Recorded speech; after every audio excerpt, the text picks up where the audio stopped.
It's definitely been a magical journey for you guys. And you guys, like you said, you are that persona of the Nasty Boys. But was there ever a time throughout your career where maybe you were pitched or you guys had an idea of maybe we go a different route with this? I don't know about that because once we developed it, all we would do was try to make what we were doing better. And then that's what led us into the what really got over by wrestling a bunch of different territories. Greg Gagne saw what we did wrestling with Sean and Marty.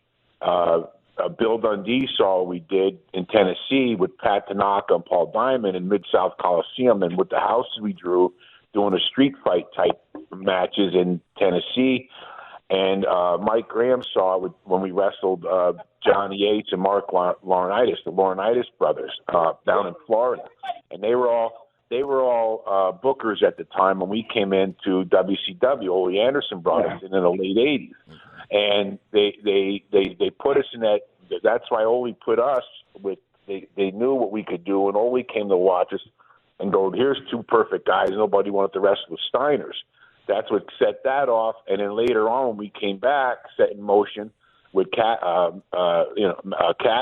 Mick Foley, the first street fight pay-per-views ever, and put that all into motion. That wrestling, and next thing, that style of wrestling was we got in such big trouble when we did that first street fight in Chicago that it put people in shock. Knobs will tell you the Ric Flair story, but we got yelled at first for doing that type of thing, but it ended up being what would become something new in wrestling throughout the 90s and get totally out of hand with the street fights where it became a hardcore division where they would walk in the ring with a dumpster of brooms and stuff, which wasn't what we were doing. But that's what it became. It morphed into, which was insane. I thought I didn't like that style. One thing though,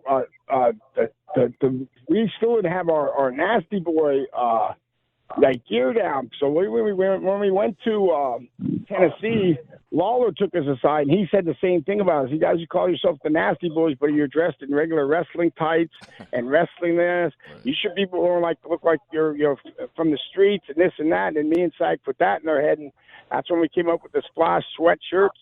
They had Nasty Boys on them, and it covered our bodies up because, let's face it, we didn't have the greatest bodies in the world, so all we had to work on is our arms looking good out of our cut-off sweatshirts, and it covered. We were the first ones to start to cover up the body thing, so.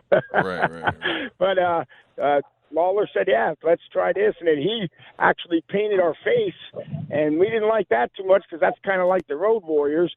But then when we were on our regular house shows when he wasn't there, when he did, he's a big artist. He could make our faces look great. When me and Sag would do it by ourselves, it looked like 3-year-old kindergarten kids, finger painting their face. What I said.